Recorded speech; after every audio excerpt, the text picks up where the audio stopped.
ਅਗਲੀ ਗੱਲ ਕਰਦੇ ਹਾਂ ਤੀਜੇ ਘੱਲੂਘਾਰੇ ਜੂਨ 1984 ਦੇ ਬਾਰੇ। ਦੁਨੀਆ ਭਰ ਦੇ ਵਿੱਚ ਵਸਦੇ ਸਿੱਖ ਭਾਈਚਾਰੇ ਤੇ ਪੰਜਾਬੀ ਭਾਈਚਾਰੇ ਵੱਲੋਂ ਇਸ ਘੱਲੂਘਾਰੇ ਸੰਬੰਧੀ ਵੱਖ-ਵੱਖ ਥਾਵਾਂ ਤੇ ਨਗਰ ਕੀਰਤਨ ਸਜਾਏ ਗਏ, ਪ੍ਰੋਗਰਾਮ ਕੱਢੇ ਗਏ ਤੇ ਲੋਕਾਂ ਨੂੰ ਇਸ ਬੇਇੰਤਹਾ ਜ਼ੁਲਮ ਦੀ ਦਾਸਤਾਨ ਬਾਰੇ ਜਾਣੂ ਕਰਵਾਇਆ ਗਿਆ।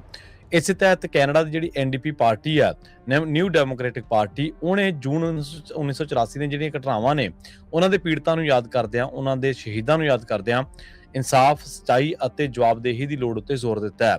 ਐਨਡੀਪੀ ਆਗੂ ਨੇ ਐਬੀ ਲੁਇਸ, ਉਹਨਾਂ ਨੇ ਇੱਕ ਬਿਆਨ ਜਾਰੀ ਕੀਤਾ ਜਿਹਦੇ ਵਿੱਚ ਕਿਹਾ ਕਿ ਕੈਨੇਡਾ ਦੇ ਵਿੱਚ ਪਾਰਟੀ ਜਿਹੜੀ ਆ ਦੁਨੀਆ ਭਰ ਦੇ ਸਿੱਖ ਭਾਈਚਾਰੇ ਦੇ ਨਾਲ ਮਿਲ ਕੇ ਜੂਨ 1984 ਦੇ ਦੁਖਦਾਈ ਘਟਨਾਵਾਂ ਨੂੰ ਯਾਦ ਕਰਦੇ, ਜਿਨ੍ਹਾਂ ਦੇ ਵਿੱਚ ਸ੍ਰੀ ਦਰਬਾਰ ਸਾਹਿਬ ਕੰਪਲੈਕਸ ਅਤੇ ਪੰਜਾਬ ਦੇ ਹੋਰ ਕਈ ਗੁਰਦੁਆਰਿਆਂ ਉੱਤੇ ਭਾਰਤ ਸਰਕਾਰ ਵੱਲੋਂ ਭੇਜੀ ਗਈ ਫੌਜੀ ਕਾਰਵਾਈ ਸ਼ਾਮਲ ਸੀ।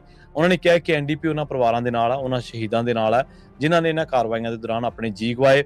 ਬਿਆਨ ਦੇ ਮੁਤਾਬਕ ਇਹ ਗੱਲ ਕਹੀ ਗਈ ਹੈ ਕਿ ਇਹਨਾਂ ਘਟਨਾਵਾਂ ਦਾ ਅਸਰ ਅੱਜ ਵੀ ਪੀੜਤਾਂ ਅਤੇ ਉਹਨਾਂ ਦੇ ਪਰਿਵਾਰਾਂ ਉੱਤੇ ਮੌਜੂਦ ਹੈ ਤੇ ਕਈ ਲੋਕ ਦਹਾਕਿਆਂ ਬਾਅਦ ਵੀ ਮਾਨਸਿਕ ਤੌਰ ਦੇ ਉੱਤੇ ਪੀੜ੍ਹੀ ਦਰ ਪੀੜ੍ਹੀ ਚੱਲ ਰਹੇ ਸਦਮਿਆਂ ਦੇ ਨਾਲ ਜੂਝ ਰਹੇ ਨੇ। ਉਹਨਾਂ ਕਿਹਾ ਕਿ ਐਨਡੀਪੀ ਮਨੁੱਖੀ ਅਧਿਕਾਰਾਂ, ਜਵਾਬਦੇਹੀ ਅਤੇ ਇਨਸਾਫ ਦੇ ਲਈ ਆਪਣੀ ਵਚਨਬੱਧਤਾ ਨੂੰ ਦੁਹਰਾਉਂਦੀ ਹੈ।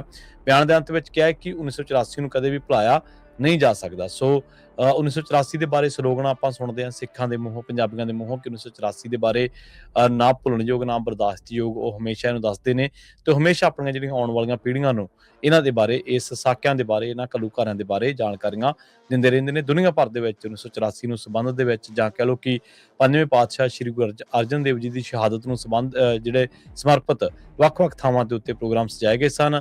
ਵੀਕਐਂਡ ਦੇ ਉੱਤੇ ਇਸ ਸੰਬੰਧ ਦੇ ਵਿੱਚ ਇੱਕ ਬਹੁਤ ਵੱਡੀ ਸੰਗਤ ਦੀ ਗਿਣਤੀ ਦੇ ਵਿੱਚ ਇਹ ਪ੍ਰੋਗਰਾਮ ਸੈਨ ਫਰਾਂਸਿਸਕੋ ਦੇ ਵਿੱਚ ਬੜੇ ਸ਼ਾਨਾਮਾਤੇ ਤਰੀਕੇ ਦੇ ਨਾਲ ਸੰਪੂਰਨ ਹੋਏ ਨੇ।